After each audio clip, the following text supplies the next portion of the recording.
अनजाने cosmic rays की वजह से धरती पर कुछ पेड़ पौधे और जानवर बदलकर नए ऑर्गेनिजम्स बन गए और इंसान उन्हें फैंटम बीस्ट कहने लगे। हमारा मेन कैरेक्टर था ली वेनुआन, जिसकी उम्र थी 18 साल। अपनी बहन की टांग की बीमारी का इलाज कराने के लिए उसने अपनी पढ़ाई और बीस्ट मास्टर बनने का सपना छोड़ दिया और एक लो लेवल फैंटम माइनर बन गया। बाहर जाते वक्त उसने बड़े स्क्रीन पर देखा कि टीवी प्रोग्राम में दुनिया की सबसे ताकतवर S class beast master Mrs केली को बुलाया गया था। उसका टॉपिक वेनुआन का ध्यान खींच लेता है। केली बताती है कि ज्यादातर फैंटम बीस्ट्स को इवॉल्व करने के लिए उसी एट्रीब्यूट का ओआर चाहिए होता है, लेकिन कुछ स्पेशल फैंटम बीस्ट्स के पास इवॉल्व होने के और भी तरीके होते हैं। टीवी होस्ट ने उससे और जानकारी मांगी। उसने बताया कि कुछ स्पेशल बीस्ट्स ऐसे भी हैं जो स्पेशल इमोशंस अब्सॉर्ब करके इवॉल्व हो जाते हैं, लेकिन वेनुआन पूरा शो नहीं देख पाया और अपने रास्ते निकल पड़ा। धीरे धीरे कुछ फैंटम बीस्ट्स ने इंसानों की पुरानी जॉब्स ले ली थी और जो इंसान बीस्ट्स को कंट्रोल नहीं कर पाते थे उन्हें सबसे छोटे और कम पैसे वाले काम करने पड़ते थे। ऐसे लोग कहलाते थे phantom miners. Phantom miners secret realm में जाकर अलग अलग एट्रीब्यूट्स वाले ओर्स निकालते थे और से बीस्ट्स को अपग्रेड किया जा सकता था, इसलिए वो बहुत कीमती होता था। लेकिन माइनर्स की कमाई बहुत कम थी, कुछ कर भी नहीं सकते थे क्योंकि फैंटम बीस्ट्स इंसानों से ज्यादा मेहनती ही नहीं बल्कि उनसे ज्यादा क्यूट भी होते थे। रास्ते में वेनुआन एक स्टॉल से गुजरा जिसका मालिक एक रेड फॉक्स था। उसने 2 मीट बन्स ऑर्डर किए। अचानक किसी ने उसे पहचान लिया। वो मिडिल एज्ड आदमी उसे नए फैंटम रेस्टोरेंट का खाना देता है। वेनुआन उसे अंकल वोंग कहकर धन्यवाद देता है, लेकिन आसपास के लोग उसे देखकर खुश नहीं थे। उनका मानना था कि इतने छोटे शरीर वाला वेनुआन हर बार मुश्किल से थोड़े से ओआर ही निकाल पाता है और आखिर में उतने ही पैसे पाता है जितने बाकी सबको मिलते हैं। उन्हें ये अनफेयर लगता था। वेनुआन समझ गया कि वो लोग उससे नाराज हैं, लेकिन उसने सोचा काश वो थोड़ी नरमी दिखाए। अंकल वोंग ने उन्हें डांटा और कहा कि वेनुआन अभी जवान है, अगर उसकी बहन न होती तो वो बहुत पहले बीस्ट मास्टर बन चुका होता। वेनुआन ने माना कि उसका शरीर मजबूत नहीं है, लेकिन उसने वादा किया कि वो और मेहनत करेगा और ज्यादा ओआर निकालेगा। अंकल वोंग का कहना था कि गलती उन लोगों की है, वेनुआन की नहीं। तभी वहाँ कोई और आ गया। उसका अंदाज बता रहा था कि सब सीक्रेट रेल्म में माइनिंग शुरू करने वाले हैं। वो आदमी स्लीवलेस सूट पहने था। उसके मजबूत मसल्स थे और कंधे तक काले बाल। उसने अपनी घड़ी देखी और पूछा कि किसी को और तैयारी करनी है या नहीं। अगर नहीं तो वो सीक्रेट रेल्म में एंट्री करेंगे। उसके हाथ के चारों ओर जादू घूमने लगा। उसकी आंखें पीली चमक उठी और उसके सामने एक पोर्टल खुल गया। वो पोर्टल के अंदर जाने लगा। उसने बाकी सबकी तरफ देखा और सब उसके पीछे पीछे चल दिए। वेनुआन ने ठान लिया कि इस बार वो ज्यादा ओआर निकालेगा ताकि कोई उसके बारे में बातें न करे। उन्होंने पूछा कि काम कैसे बांटा जाए, क्या पुराना तरीका ही ठीक रहेगा। किसी ने सुझाव दिया कि अंकल वोंग और वेनुआन को पेयर बना दिया जाए, क्योंकि वैसे भी वोंग उसका ध्यान रखता है। असल में सब चाहते थे कि वोंग को मुश्किल में डाला जाए, लेकिन वोंग ने रोकते हुए वो फैसला मान लिया। वेनुआन ने माफी मांगी कि उसकी वजह से वोंग को दिक्कत होगी, लेकिन वोंग के लिए ये कोई परेशानी नहीं थी। उसने बस उसे मेहनत करने की हिम्मत दी। करीब 1 घंटे बाद वेनुआन थक चुका था, लेकिन उसने ठान लिया था कि वो वोंग को बोझ नहीं बनने देगा। अचानक उन्होंने किसी की चीख सुनी। सब लोग चौंक गए और आवाज की तरफ दौड़े। वहाँ पहुंचकर एक माइनर ने बताया कि सूट पहने आदमी ने किसी को मार डाला है। असल में एक वुल्फ ने एक आदमी को काट लिया था और वो मर गया। सूट पहना हुआ आदमी चुप था, लेकिन उसने सबकी तरफ देखा। वंगवन और वंग हैरान रह गए। एक माइनर ने उस आदमी से कहा कि ये फैंटम बीस्ट पागल हो चुका है क्योंकि इसने किसी को काट कर मार डाला। उन्होंने उस आदमी से जल्दी उसे खत्म करने को कहा और बोला कि ऐसे खड़े मत रहो जैसे बेहोश हो। तभी किसी और ने चिल्लाकर कहा कि एम्बुलेंस बुलाओ, लेकिन उस आदमी ने सबको कहा कि घबराओ मत क्योंकि उसका नाइटमेयर वुल्फ तुम सबको भी मार डालेगा। तभी वो वुल्फ उन पर टूट पड़ा। उसने हमला किया और लोग डर के मारे चीखने लगे। कुछ तो भाग भी गए। वंगवन वहीं खड़ा रह गया। तभी उसके दिमाग में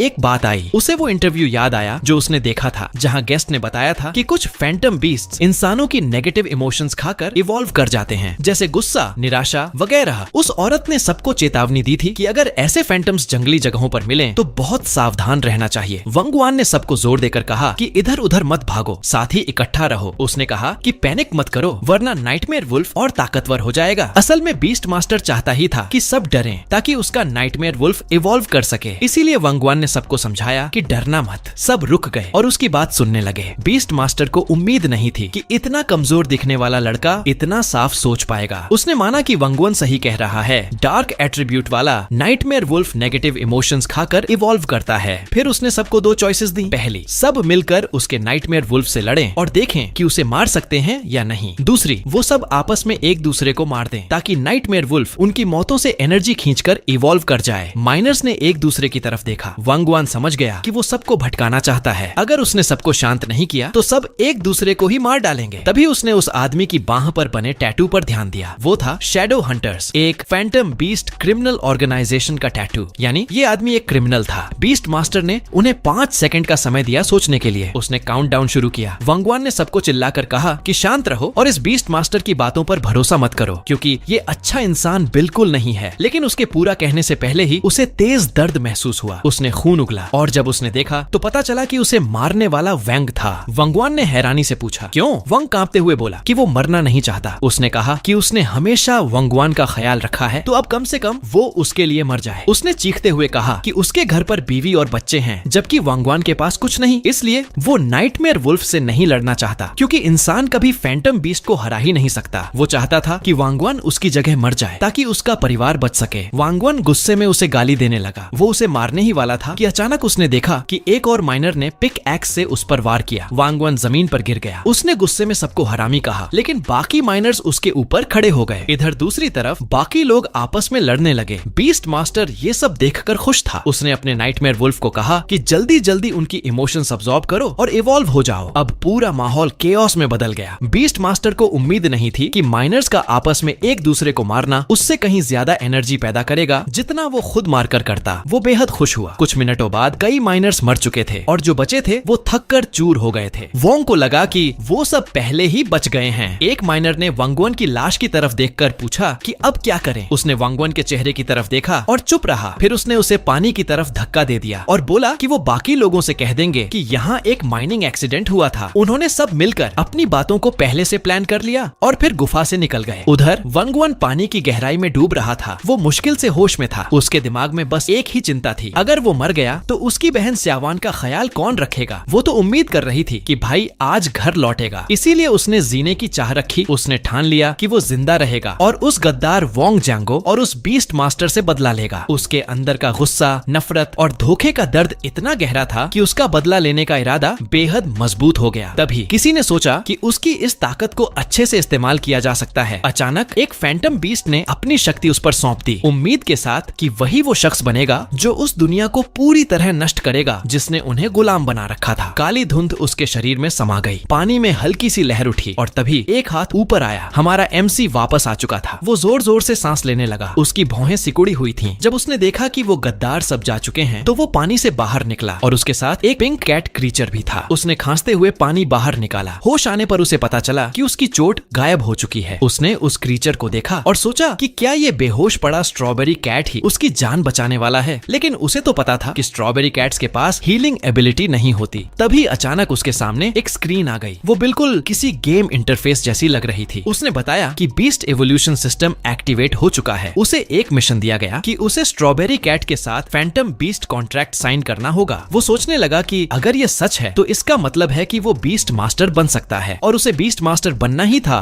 ताकि वो उन गद्दारों से बदला ले सके। उसने स्ट्रॉबेरी कैट की तरफ देखा। उसे समझ नहीं आया कि ये अचानक क्यों प्रकट हुआ, लेकिन चूंकि ये सामने था उसने इसे अपना फैंटम बीस्ट बनाने का मौका ले लिया। जैसे ही उसने उसे छुआ वो कराह उठा। उसे उम्मीद नहीं थी कि वो जाग चुका होगा। स्ट्रॉबेरी कैट ने उसे देखते ही छलांग लगाई और मार्शल आर्ट्स वाली पोज बना ली, जैसे वो किसी फाइटर की नकल कर रहा हो। वंगवन ने उसे समझाने की कोशिश की कि उसका कोई बुरा इरादा नहीं है, बल्कि वही उसे लेक के नीचे से बचाकर लाया था। लेकिन स्ट्रॉबेरी कैट ने उसे मुक्का मार दिया। जब वो गिर पड़ा तो कैट ने घमंडी नजरों से उसकी तरफ देखा। वंगवन चिढ़ गया, लेकिन जैसे ही वो उठने लगा कैट ने फिर से कम्बैट पोजीशन बना ली। कुछ देर बाद पोर्टल के एग्जिट की तरफ वंगवन निकला, जिसके हाथों में बेहोश पड़ा स्ट्रॉबेरी कैट था। उसके शरीर पर खरोंचें थीं। किसी ने पोर्टल को नोटिस किया और देखने चला गया कि अंदर से कौन बाहर आ रहा है, लेकिन वंगवान नहीं चाहता था कि किसी को पता चले कि वो अब भी जिंदा है। इसलिए वो छिप गया और चुपके से देखने लगा कि कौन आया है। वहाँ आया चीफ फोरमैन और माइनर्स टीम का एक और आदमी, लेकिन जब वो दोनों पहुंचे तो हैरान रह गए क्योंकि वहाँ कोई नहीं था। उन्होंने सोचा कि अब तो कोई जिंदा बच ही नहीं सकता, इसलिए वापस जाने लगे। चलते चलते वो आपस में बातें करने लगे कि वोंग कितना अनलकी है क्योंकि उसने अपने इतने अच्छे दोस्तों को खो दिया। उन्होंने सहानुभूति जताई जब देखा कि वोंग चिल्लाता हुआ बाहर आया और दूसरों से गुहार लगाने लगा कि उन्हें बचाओ, लेकिन तभी लियू ने उसे रोक दिया। इसके अलावा वो बीस्ट मास्टर भी गायब था, लेकिन अब उन्हें कोई फर्क नहीं पड़ा क्योंकि माइनिंग डिजास्टर को 5 घंटे हो चुके थे और इतने वक्त बाद किसी के जिंदा मिलने की उम्मीद ही नहीं थी। विंकसवान बहुत गुस्से में था क्योंकि अगर उस गद्दार वोंग ने धोखा न दिया होता तो इतने लोग कभी न मरते। उसने कसम खाई कि वो उसे इसकी सजा देगा लगा। वो छुपने की जगह से बाहर आया और रास्ते में उसे कुछ नजर आया। एक औरत ने उसे देखा और पूछा कि जब उसका घर जल रहा था तो वो कहाँ था। उन्होंने मदद के लिए आवाज लगाई थी और फायर ब्रिगेड भी आने वाली थी, लेकिन उन्होंने कैनन को नहीं देखा। वांगवान तुरंत अंदर भागा और जोर से सियोन का नाम पुकारा। लोगों ने उसे रोकने की कोशिश की, लेकिन वो फिर भी जलते हुए घर में घुस गया। उसने दरवाजे पर जोर जोर से दस्तक दी और चिल्लाया कि क्या वो अंदर है। वो लगातार दरवाजा पीटता रहा, तभी उसे उसकी आवाज सुनाई दी। उसने कहा कि तुम रुको, मैं आ रहा हूँ। उसने चाबी लगाकर दरवाजा खोलने की कोशिश की, लेकिन दरवाजा खुला ही नहीं। वो बार बार कोशिश करता रहा जब तक कि हैंडल ही टूटकर उसके हाथ में नहीं आ गया। अचानक वो गिर पड़ा और जमीन पर आ गया। उसने फिर से उसका नाम पुकारा, लेकिन दरवाजा अब भी बंद था। हैंडल टूटकर बाहर आ गया था, जिससे वो घबरा गया। उसने दरवाजा तोड़ने के लिए उसे लात मारनी शुरू कर दी। शान ने उससे कहा कि उसे वहीं छोड़ दो, लेकिन उसने इनकार कर दिया। मजबूरी में उसने जोर से मदद के लिए चिल्लाया। वो निराश हो चुका था और उसके पीछे स्ट्रॉबेरी कैट जमीन पर पड़ी थी। लेकिन तभी स्ट्रॉबेरी कैट ने उसके गुस्से की एनर्जी को सोख लिया और अचानक जागने लगी। जैसे ही काउंटडाउन खत्म हुआ, उसकी आंखें खुली और उसने लड़ाई की पोजीशन ले ली। उसने दरवाजे को निशाना बनाया और पूरी ताकत से उस पर झपटी। दरवाजा टूट गया और अंदर आग से घिरी सियोन दिखी, जो व्हील चेयर पर बैठी थी। आग की तेज रोशनी ने वांगवान को जमीन से ऊपर देखने पर मजबूर किया। स्ट्रॉबेरी कैट ने काम पूरा करने के बाद शरारती मुस्कान दी, जबकि वांगवान हैरान था कि अभी क्या हुआ। फिर सीन बदलकर एक मैदान में पहुंचता है, जहां कुछ किशोर इकट्ठा थे। उनमें से एक शेखी बघार रहा था कि उसने एक फ्लेम फॉक्स पकड़ा है। दूसरा बोला कि उसने आइस डॉग पकड़ा है। वहीं तीसरा अपनी किस्मत आजमाना चाहता था कि कहीं कोई विंड टाइप का फैंटम बीस्ट तो नहीं है। वांगवान बस चुपचाप खड़ा था, क्योंकि उसकी बस यही इच्छा थी कि वो जल्दी से कोई फैंटम बीस्ट पाए और बीस्ट मास्टर बने, ताकि उसकी बहन फिर कभी खतरे में न पड़े। 12 घंटे पहले उसकी बहन स्ट्रॉबेरी कैट को गले लगाए बैठी थी और दोनों बातें कर रहे थे। उसने पुलिस को बुलाने का सुझाव दिया, लेकिन वांगवान ने मना कर दिया। उसे लगा कि उस कमीने वोंग से खुद ही निपटना आसान है, लेकिन उसे पता था कि जैसे ही वोंग को ये पता चलेगा कि वो जिंदा है, वो फिर से आएगा और उसे मार देगा। उसने अपनी बहन से वादा किया कि वो उसे अब कभी खतरे में नहीं डालेगा। उसी वक्त कुछ लोग उसे देखकर मजाक उड़ाने लगे कि उसने स्ट्रॉबेरी कैट से कॉन्ट्रैक्ट कर लिया। उन्हें लगा ये बेवकूफी थी कि उसने जूनियर बीस्ट मास्टर के सिर्फ 2 कॉन्ट्रैक्ट स्लॉट्स को स्ट्रॉबेरी कैट पर खर्च कर दिया। लेकिन वांगवान को उनकी बातें सुनकर फर्क नहीं पड़ा। वो तो बस ये सोच रहा था कि आखिर उनके फैंटम बीस्ट इतने कमजोर क्यों हैं? जैसे कि फायर होर्न्ड बुल, जिसकी एट्रीब्यूट फायर थी और उसका एवोल्यूशन फ्लेम बुल था। उसका लेवल 15 में से 10 था, ताकत 60 में से 45, एजिलिटी 40 में से 18, इंटेलिजेंस 40 में से 22 थी। ये आग के साथ स्ट्रॉन्ग था, लेकिन बर्फ के सामने कमजोर। वहीं एक आइस डॉग था, जिसका अगला एवोल्यूशन आइस हाउंड था। उसका लेवल 25 में से 8 था, ताकत 60 में से 13 थी, एजिलिटी 54 में से 70, इंटेलिजेंस 40 में से 9। उसकी स्ट्रॉन्ग एट्रीब्यूट बर्फ थी और वो आग के सामने कमजोर थी। उसकी एक खास कैरेक्टरिस्टिक थी, वल्नरेबिलिटी, जिससे चोट लगने पर होने वाला डैमेज 10% ज्यादा हो जाता था। उसे पानी से खेलना बहुत पसंद था और उसकी वाटर अटैक्स की पावर भी 10% बढ़ जाती थी। वहीं एक प्यारा सा रैबिट भी था, जो आगे चलकर स्वीट रैबिट में इवॉल्व होने वाला था। उसका लेवल 25 में से 6 था, ताकत 60 में से 11, एजिलिटी 80 में से 33 और इंटेलिजेंस 60 में से 15 थी। उसकी स्ट्रॉन्ग एट्रीब्यूट घास थी और वो आग के सामने कमजोर था। उसकी खासियत टफनेस थी, जिससे उसे होने वाला डैमेज 5% कम हो जाता था। विंगवान को लगा कि कहीं सच में स्ट्रॉबेरी कैट में कुछ गड़बड़ तो नहीं है, क्योंकि जब उसने उसके स्टैट्स देखे तो उसमें लिखा था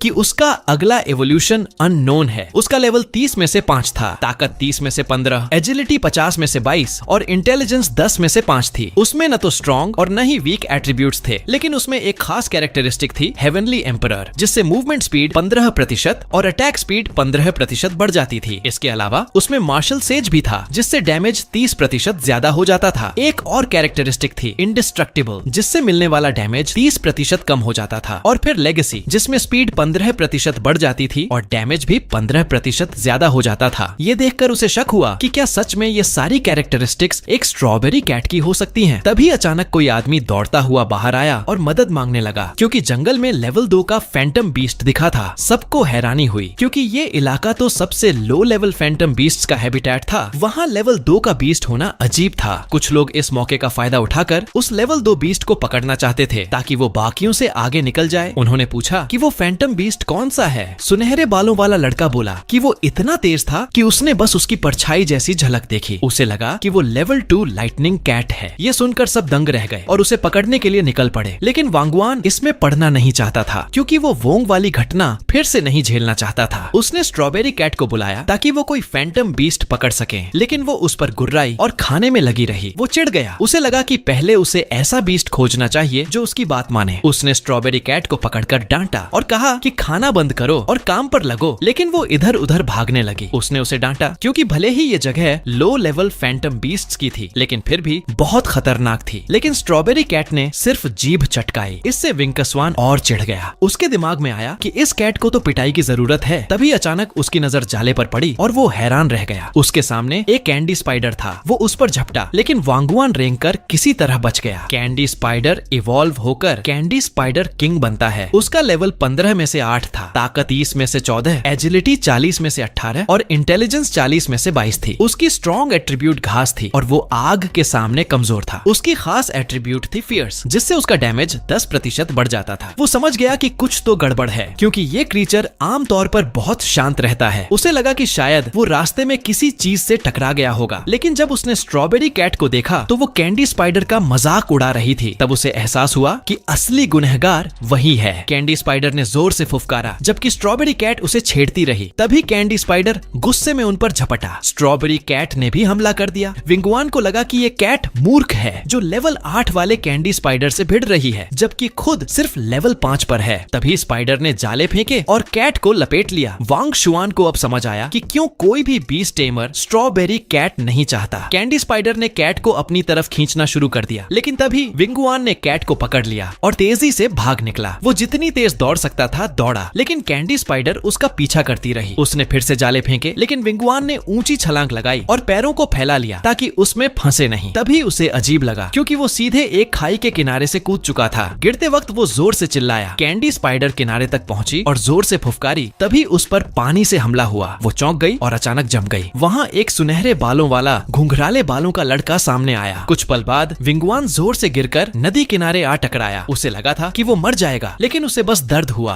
तभी उसे जोर से मियाऊ सुनाई दिया और देखा कि वो स्ट्रॉबेरी कैट के ऊपर गिरा है। उसने तुरंत कैट को उठाया और चेक किया कि वो ठीक है या नहीं। फिर उसने चारों ओर नजर डाली और समझ गया कि वो पश्चिमी ढलान के जंगल की घाटी के तल पर गिरा है। अब शाम हो चुकी थी। अचानक स्ट्रॉबेरी कैट ने एक भेड़ पर वार किया। भेड़ शीप में असल में एक बहुत शांत बीस्ट गोस्ट होती है, लेकिन आज जो भी क्रीचर्स उसने देखे थे सब अजीब तरह से आक्रामक थे। उसे शक हुआ कि क्या ये क्रीचर्स वाकई ऐसे हैं, लेकिन जब उसने स्ट्रॉबेरी कैट को देखा तो खुद को भी उसे मारने का मन हुआ। फिर उसे एहसास हुआ कि वो शीप में पहले ही बेहोश है, लेकिन फिर भी गुस्से की हालत में है। उसे समझ आया कि गड़बड़ बीस्ट गोस्ट्स में नहीं बल्कि पूरी घाटी में है। उसने तुरंत सोचा कि यहाँ से निकलना होगा, इससे पहले कि स्ट्रॉबेरी कैट भी किसी मुसीबत में फंस जाए। उसने कैट को आदेश दिया कि वो उसका पीछा करे ताकि वो जल्दी से घाटी से बाहर निकल सके, लेकिन कैट ने उसकी बात अनसुनी कर दी और दूसरी दिशा में चल दी। कैट का ये रवैया देखकर उसे शक हुआ कि कहीं ये भी प्रभावित तो नहीं हो गई। तभी कैट आगे बढ़ने लगी। उसने चिल्लाकर कहा कि उसकी बात मान, क्योंकि ये जगह खतरनाक है। अचानक उसे पास ही एक झोपड़ी दिखी। हमारा एमसी हैरान रह गया कि वहाँ इंसानों की बनाई चीजें कैसे हो सकती हैं। उसने सोचा कि शायद स्ट्रॉबेरी कैट जानबूझकर उसे वहाँ लाई है, लेकिन तभी उसकी नजर कुछ और पर पड़ी। उसने देखा कि वहाँ लाल धुआं उठ रहा है। अचानक एक भयानक आवाज गूंजी। वो डर गया और सोचने लगा कि ये कैसी आवाज है। स्ट्रॉबेरी कैट ने आवाज निकाली और उसे समझ आया कि कैट चाहती है कि वो अंदर जाए। वो मान गया, लेकिन जाते जाते उसने एक डंडा उठा लिया ताकि जरूरत पड़े तो हथियार की तरह इस्तेमाल कर सके। जैसे ही उन्होंने दरवाजा खोला, उसने अपने मुंह पर हाथ रख लिया, क्योंकि अंदर से इतनी भयानक बदबू आ रही थी। उसकी आंखें फैल गईं जब उसने देखा कि अंदर पिंजरों की कतार थी। उसने अचानक एक कराहने की आवाज सुनी। वो एक बेचारा घायल एक्सट्रीम आइस डॉग था। उसे हैरानी हुई कि वो इतनी बुरी हालत में कैसे पहुंच गया। उसने स्ट्रॉबेरी कैट से पूछा कि क्या वो लॉक तोड़ सकती है। कैट ने पिंजरे पर पंच किया। ये देखकर कि उसने उसका आदेश माना, उसे खुशी हुई कि आखिरकार वो काम आ रही थी। उसने आइस डॉग को प्यार से सहलाया और पूछा कि क्या वो हिल सकता है। फिर सोचा आखिर कौन इतना क्रूर हो सकता है। जब उसने आइस डॉग के स्टैट्स देखे तो पता चला कि वो भयानक दर्द में था। गंभीर चोट, खून बहना और जहर। उसका एट्रीब्यूट था आइस। वो इवॉल्व नहीं हो सकता था। उसके बेसिक स्टैट्स थे लेवल 11 में से 30, स्ट्रेंथ 9 में से 30, एजिलिटी 12 में से 30, इंटेलिजेंस 1140। वो आइस के खिलाफ स्ट्रॉन्ग था और फायर के खिलाफ वीक। उसके पास बस बेसिक हीलिंग पोशन था, लेकिन उम्मीद थी कि वो काम करेगा। आइस डॉग डर गया, लेकिन उसने उसे भरोसा दिलाया कि वो मदद करने आया है। फिर उसने पोशन पिला दिया। इसके बाद उसने चारों ओर देखा तो पाया कि हर एक फैंटम बीस्ट को बुरी तरह से यातना दी गई थी। तभी उसे समझ आया कि यहाँ कोई भयानक एक्सपेरिमेंट्स हो रहे थे। उसे उस इविल ऑर्गेनाइजेशन का ख्याल आया। अचानक आइस डॉग ने उसकी पैंट खींची। उसे राहत मिली कि अब वो खड़ा हो पा रहा है। आइस डॉग उसे कहीं ले जाना चाहता था। वो उसे बेसमेंट के दरवाजे तक ले गया। जब उसने दरवाजा खोला तो अंदर और भी तेज बदबू आई। अंदर एक एक्सपेरिमेंटेशन लैब जैसा माहौल था। वो सीढ़ियां उतरने लगे। उसने सोचा कि आखिर अलग अंडरग्राउंड फैसिलिटी क्यों बनाई गई होगी, शायद अंदर कुछ खास छिपा है। तभी एक बड़ा लाल आई दिखाई दिया और उसके पीछे नुकीले दांत। वो हमला करने ही वाला था स्ट्रॉबेरी कैट पर, लेकिन उसी समय वंगवन ने उसे देख लिया और कैट को पकड़ लिया। जब उसने पीछे मुड़कर देखा तो वहाँ एक ड्रूलिंग ब्लड थर्स्टी हाउंड खड़ा था। उसी पल उसे समझ आया कि वो बड़ी मुसीबत में है। वंग स्वान चौंक गया क्योंकि वो एक second phase ghost beast blood thirsty hound था। वो हाउंड गुस्से में था, गंभीर, चोटिल, खून बह रहा था और जहर भी था। उसका एट्रीब्यूट था फायर। उसका अगला एवोल्यूशन था एक्सप्लोसिव डॉग। उसके स्टैट्स थे लेवल 32 में से 55, स्ट्रेंथ 52 में से 80, एजिलिटी 38 में से 60, इंटेलिजेंस 15 में से 40। वो फायर के खिलाफ स्ट्रॉन्ग और आइस के खिलाफ वीक था। उसका एक रेयर एट्रीब्यूट था ब्रूटैलिटी, जिससे डैमेज 5% बढ़ जाता था, लेकिन साथ ही डैमेज 10% ज्यादा लगता था। दूसरा रेयर एट्रीब्यूट था ब्लड थर्स्ट, जिससे वो 5% डैमेज को अपनी लाइफ में बदल लेता था। फिर उसने कुछ अजीब देखा। वहाँ एक आदमी जंजीरों से बंधा हुआ था। आइस डॉग उसकी तरफ कूदा। वंगवन घबरा गया क्योंकि वो खतरनाक था। ब्लड थर्स्टी हाउंड गुर्राया, लेकिन आइस डॉग ने उसे चूम लिया। ये देखकर वंगवन को यकीन ही नहीं हुआ। आइस डॉग ने फिर उसकी तरफ देखा और भौंकने लगा।